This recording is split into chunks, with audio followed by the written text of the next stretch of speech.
वहाँ पर हम लोग कोशिश करते हैं कि शहरी क्षेत्र के लोगों से संवाद का एक कार्यक्रम हो, और बिहार के करीब करीब सभी शहरों में ऐसा कार्यक्रम हम लोगों ने किया। लेकिन भगवान में मेरा अनुभव है, आप इतने देर से अपने आप को प्रबुद्ध बता रहे हैं और स्कूल के बच्चों से भी ज्यादा अनुशासनहीनता आप में है। कोई किसी की बात सुनने को तैयार है। काहे नारा लगा रहे हो भाई?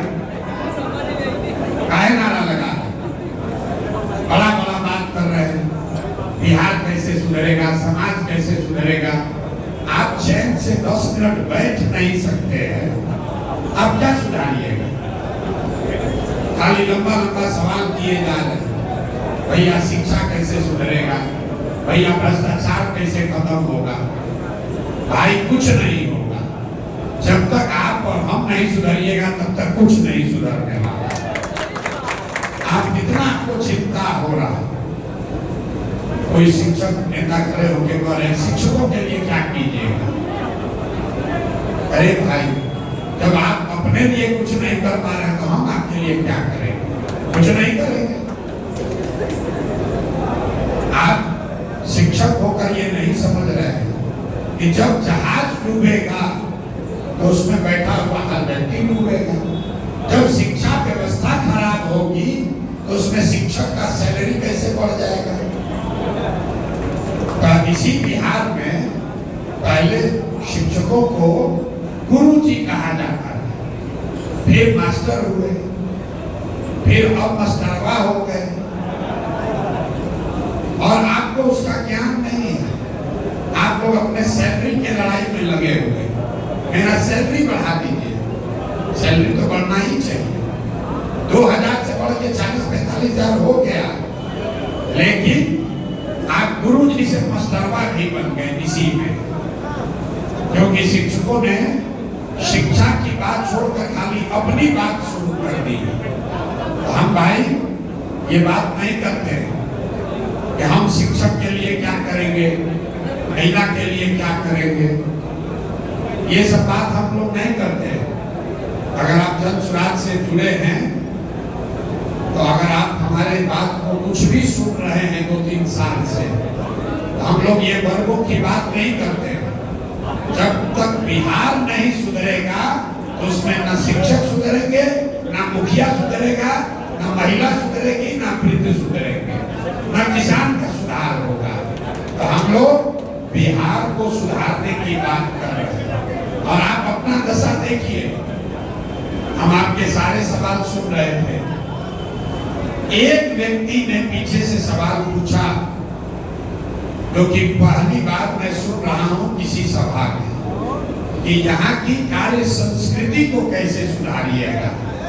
अगर उस सवाल को छोड़ दीजिए तो कोई ऐसा सवाल आपने नहीं पूछा जिसका उत्तर मैंने कम से कम 10 जगह पर न दिया हो। आप पढ़े लिखे आदमी हैं, पेपर पढ़ते हैं, मोबाइल पर रोज सोशल मीडिया के माध्यम से क्या समाज में हो रहा है इसकी आपको जानकारी है, लेकिन आपको ये जानकारी नहीं है कि प्रशांत किशोर ने शिक्षा के लिए जन सुराज में क्या कहा। आपको ये पता नहीं है कि जन सुराज ने बिहार में रोजगार के लिए पलायन को रोकने के लिए क्या रास्ता बताया है। यहाँ आए अब फिर वही सवाल पूछ रहे हैं। आप जैसे लोगों के लिए, जब आप कहते हैं बिहार की स्थिति बहुत खराब है, तो आप जैसे लोगों के लिए ही ग्रीस में एक बहुत बड़े दार्शनिक हुए जिनका नाम था प्लेटो। उन्होंने एक बहुत अच्छी बात बताई, if you do not participate in democracy, be ready to be ruled by your inferiors. मतलब अगर आप राजनीति में भागीदार नहीं बनिएगा तो इस बात के लिए तैयार रहिए कि कोई मूर्ख आदमी राजा बनकर आप पर शासन करेगा। और यही बिहार का दुर्दशा का कारण है। राजनीति में शामिल होने का मतलब चुनाव लड़ना नहीं है।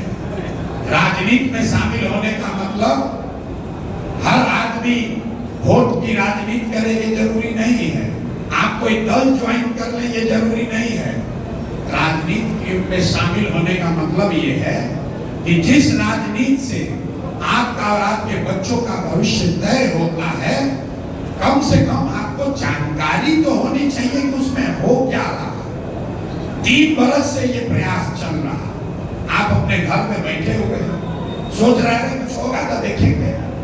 अभी कोई पैदल चल रहे हैं, अभी क्या चिंता करें। भाई साहब कह रहे हैं आपका आंधी चल रहा। मेरे भाई, हमारा आंधी चले या पानी पड़े, आपका कुछ नहीं हो रहा। आप जहां थे वहीं पर रहेंगे। आप कह रहे हैं कि कैमूर में इतनी समस्या है, लोग अपने बच्चों की पढ़ाई की बात कर रहे हैं, लोग रोजगार का बात कर रहा है। मेरे भाई, आप सारी समस्या को जानते हैं। आप फिर जाकर जब वोट दीजिएगा तो उस दिन आपको भी अपना जाते दिखेगा। उस दिन भी आपको यही दिखेगा, ये भैया कितना खराब है ना, चलो लालू से तो ठीक है, इसी को वोट देते हैं। बिहार में लोकतंत्र कई मायनों में मर गया।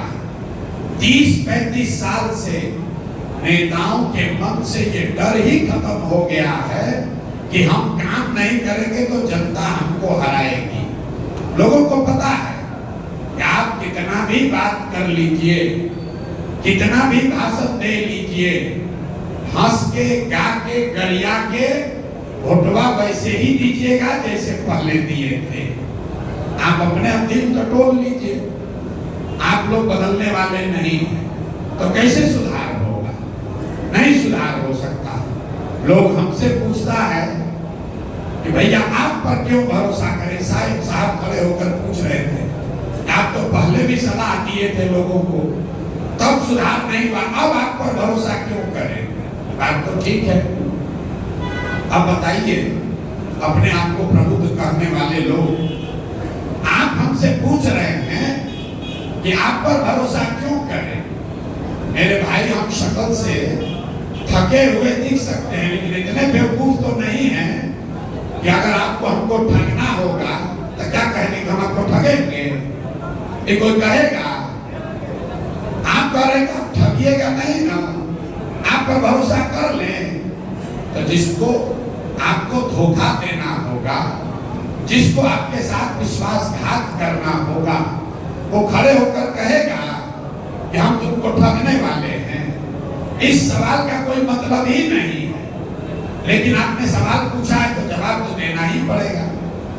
लोग पूछ रहे हैं कि भाई प्रशांत किशोर पर जनसुराज पर भरोसा करें कि न करें, तो हम आपको एक उदाहरण देके इसका उत्तर बता देते हैं कि आपको भरोसा करना चाहिए कि नहीं करना चाहिए। मान लीजिए कि आपको चीनी का रोग हो गया, चीनी का रोग हो गया, डॉक्टर के पास जाइएगा, डॉक्टर साहब बताएंगे कि भैया चीनी का रोग हो गया, अब ये ठीक नहीं होगा, दवा खाइए, संयम से रहिए, सुबह शाम टहलिए, व्यायाम कीजिए, चीनी रसगुल्ला मत खाइए।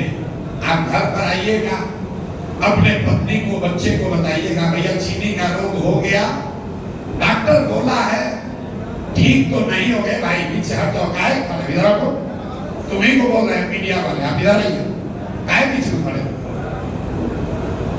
अपने घर वालों को बताइएगा भैया डॉक्टर बोला है कि ये रोग ठीक नहीं होगा, अब संयम से रहना पड़ेगा। फिर कोई आपका मित्र दोस्त आया, बताया कि भैया पटना में एक नया डॉक्टर है, उसके पास चीनी के रोग का इलाज है, चलिए आप पटना जाइएगा। तो डॉक्टर बताएगा कि कौन दवा खा रहे हैं, बोले वो दवा दिए हैं कैमूर में डॉक्टर साहब सुबह शाम खाते हैं। तो पटना का डॉक्टर बताएगा कि ना एक और अच्छी दवा आई है, इसको खाली सुबह में खाइए, चीनी कंट्रोल रहेगा, ठीक नहीं होगा, एक के टाइम खाना पड़ेगा, लेकिन चीनी का रोग ठीक नहीं होगा।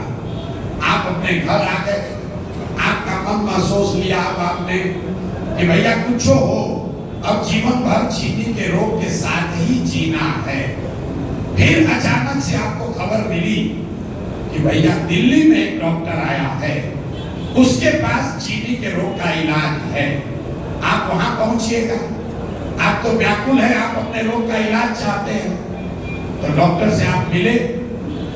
दिल्ली में डॉक्टर ने आपको बताया कि हाँ भाई इलाज तो है, हमारे पास एक दवा है, नई दवा आई है, अभी पूरा प्रमाणित नहीं है, 50% संभावना है ठीक हो भी सकता है, 50% संभावना है ठीक नहीं भी हो सकता है।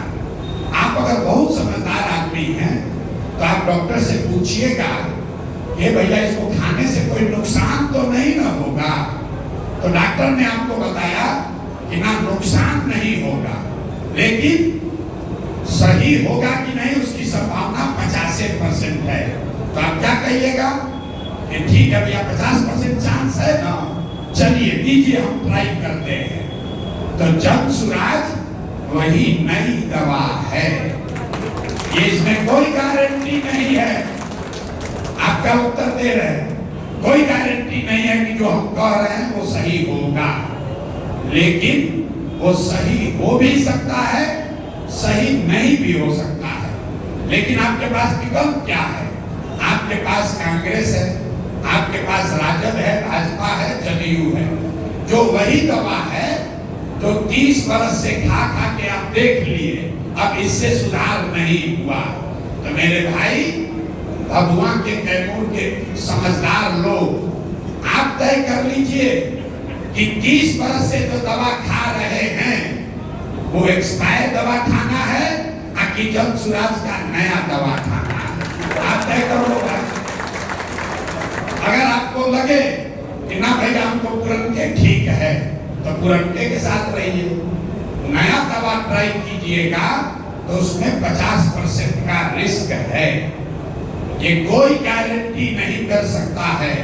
हम अभी यहाँ खड़ा होकर कह दें कि जनसुराज आएगा तो सब कुछ सुधर जाएगा, नहीं सुधरने वाला। जब तक यहाँ के लोग नहीं सुधरेंगे, जब तक समाज नहीं सुधरेगा, तब तक प्रशांत किशोर के आने से, एमएलए बदल देने से सुधार नहीं होने वाला। यहाँ पर आपको ये नेताओं में पहले डर पैदा करना होगा कि अगर हम काम नहीं करेंगे तो जनता हमको हराएगी। बिहार में ये डर खत्म हो गया।